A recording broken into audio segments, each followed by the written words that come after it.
TheJamies.net. We sailed on the Caribbean Princess for 7 nights in April 2023. If you follow these 10 tips, you'll likely enjoy sailing on her as much as we did. Just a quick note that if you enjoy this video, please give us a thumbs up or leave a comment. It really helps our channel.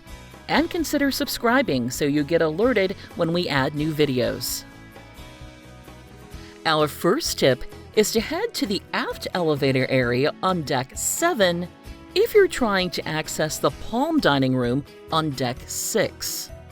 Access to the Palm Dining Room from the forward or midship parts of Deck 6 was blocked by the ship's galley, so the only option for accessing the restaurant was to navigate to Deck 7 aft, then take the elevator or stairs down to Deck 6. Our next tip is to look at the ships on the signage located throughout the Caribbean Princess if you're having problems figuring out which direction is forward. The ships that were displayed on stateroom deck signage, deck plan signage, and more pointed in the same direction as the actual ship. The visual cues were very helpful anytime we lost our sense of direction on the ship. Our third tip is to be aware that there are 2 types of touchscreen displays available on the Caribbean Princess, and they each display different information. The Ocean Compass screens provided deck plans, turn-by-turn navigation, and other information that was similar to what was provided in the Compass section of Princess's Medallion class app. The Journey View screens provided a view of the daily schedule with details for each event, as well as other information that was similar to what was provided in the Journey section of the Medallion class app. Often the screens were located very close to one another, so be sure to check the top right corner of the screen to make sure you're using the one you want. Our next tip is to make sure you arrive early for theater shows, since the seating fills up quickly. During our cruise, we attended the 7:30 p.m. shows. By 7:10 p.m., the theater was about 1/3 full, with the upper seats filling up faster than the lower ones. By 7:15, the theater was already half full. And by 7:20, the theater was basically full, with only a few scattered individual seats available. Speaking of the theater, our 5th tip is to be aware that all of the theater seating was individual seats with armrests. One of the armrests for each seat had a small folding table available for holding a drink or other small items. Additionally, some seating was available specifically for companions of guests using a wheelchair or other mobility aid. And a portion of the seats on the port side or left side of the theater were reserved for Princess Premier guests.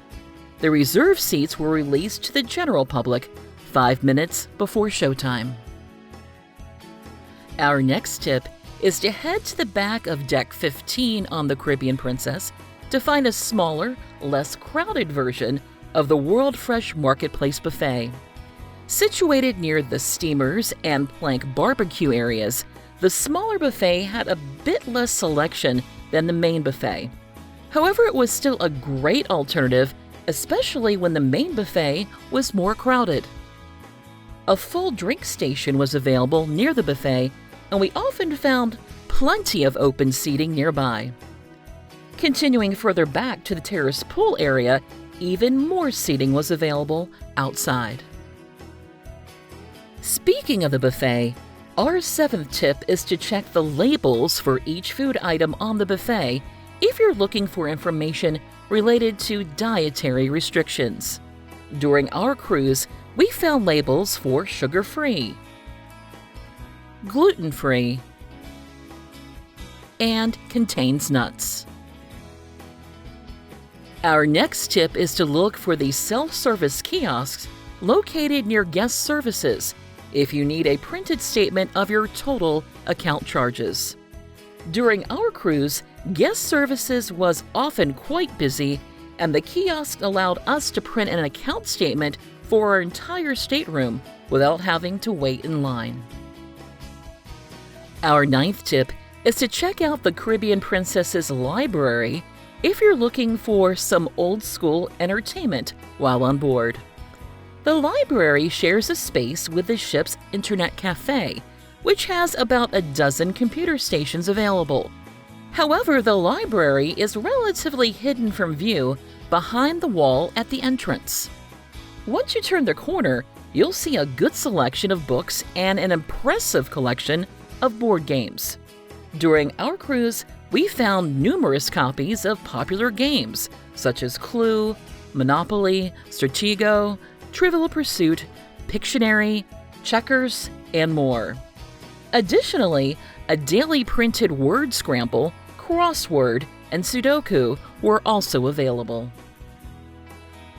Our 10th and final tip is to head outside to the Promenade Deck on Decks 7 and 8 if you're looking for some peaceful, panoramic views, or if you want to walk a complete lap around the ship.